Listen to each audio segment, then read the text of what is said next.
Bonjour et bienvenue pour ce nouvel épisode de Curiosity dans lequel nous allons voir comment nettoyer nos océans en mangeant littéralement ce qui les pollue.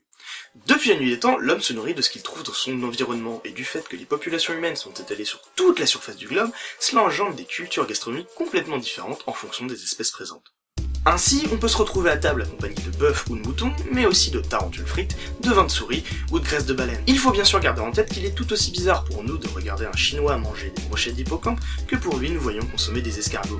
Mais cette diversité culinaire nous permet de réfléchir à de nouvelles façons de nous nourrir. Même si bon, je vous avoue que dans le cas par exemple des œufs de 100 ans, je reste sceptique. On les fait macérer de plus de 2 semaines.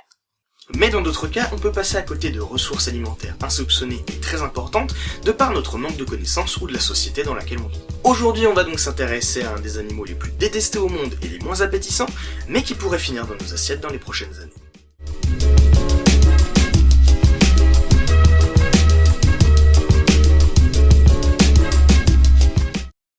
Сила, блядь. Я такие бы сопли даже рядом не положил с собой.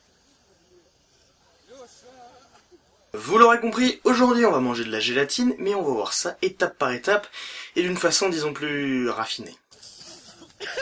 Étant présents dans nos océans depuis des millions d'années, les méduses font partie intégrante de la biodiversité marine. Se retrouvant grosses, petites, colorées, blanches ou gélatineuses, c'est aussi un des animaux les plus détestés au monde, gâchant les vacances à la mer et faisant peur aux enfants à cause de violentes piqûres. Pour m'être fait avoir plusieurs fois, c'est vrai que c'est très chiant. Mais malgré ça, c'est aussi un animal qui subit beaucoup de fausses idées, alors avant de continuer la suite, on va s'en occuper. Number 1. Les méduses attaquent. C'est un des plus gros clichés sur ces animaux. On a tous au moins entendu une fois quelqu'un dire qu'il se serait fait attaquer par une méduse, le problème étant que ces animaux ne possèdent même pas de cerveau et qu'elles se font juste laisser porter par les courants. Pour simplifier, il faut voir ça comme des tentacules flottantes parsemées de milliers de petites tapettes à souris, s'activant au moindre contact et faisant mal sans que ça soit réellement intentionnel de la part de l'animal. Number 2. Toutes les méduses piquent. Ces animaux sont extrêmement diversifiés, et comme il existe des espèces provoquant une mort foudroyante, il en existe d'autres complètement inoffensives dans certaines parties du monde. Il faut donc rester vigilant tout en ne faisant pas de généralité. Number 3. Les méduses ne sont pas comestibles. Il est vrai qu'au premier abord, on imagine mal s'enfiler cette boule de gélatine au dîner. Moi le premier. Mais certaines espèces, en plus d'être mangeables, sont très prisées dans certains pays, et il semblerait en plus que leur consommation soit une solution à plusieurs problèmes. Car il faut savoir aussi que les méduses sont en pleine prolifération dans certaines zones, du fait du réchauffement des eaux, de la pollution ou encore de la surpêche qui nuisent fortement à leurs prédateurs naturels. Tortue, thon. Ah oui non, excusez-moi. Tortue, thon.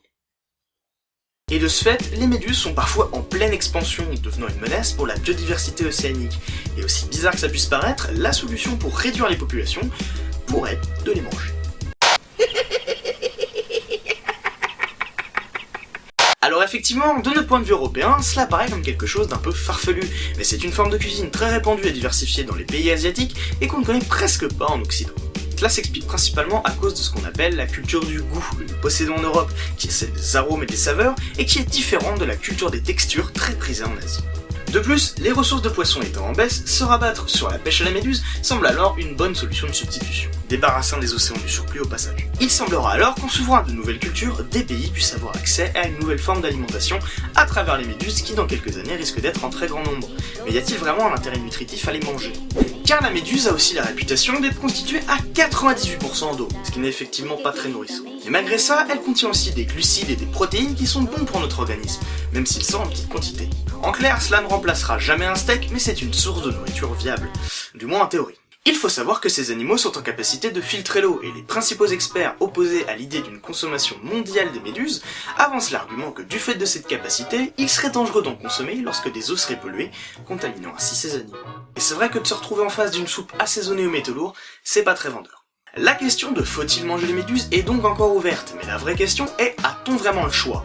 Dans quelques dizaines d'années, la population mondiale ne cessera d'augmenter, nous serons bientôt 9 milliards d'individus sur notre planète, et nous savons déjà qu'il sera extrêmement difficile de tous nous nourrir. Il nous faudra alors chercher de nouvelles sources de nourriture, à défaut d'interdire de nous reproduire, et les insectes, comme les méduses, semblent être de parfaits candidats pour finir dans nos assiettes, permettant au passage d'empêcher leur prolifération.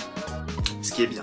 C'est donc peut-être grâce à ces animaux hideux pour certains et répugnants pour d'autres que toute notre espèce pourra survivre dans le futur, mais encore faudra-t-il que nous ne faisions pas la fine bouche et que nous acceptions cette nouvelle forme d'alimentation, et ça, c'est un autre problème.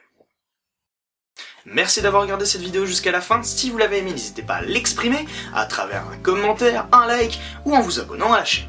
Vous êtes maintenant presque 200 à suivre Melvac, la chaîne s'agrandit, ça fait plaisir. J'en profite aussi pour remercier mon cher Antox Colaboy pour m'avoir donné un petit coup de pouce et m'avoir fait un petit peu de pub. Alors si tu regardes cette vidéo, encore un grand merci mec. Pour ce qui est des prochaines vidéos, le rythme va s'accélérer et il est même possible que de nouveaux petits concepts apparaissent dans les prochaines semaines, mais vous inquiétez pas, je vous tiendrai au courant. Je vous dis donc à la prochaine dans une nouvelle vidéo, alors restez à l'affût et surtout, restez curieux.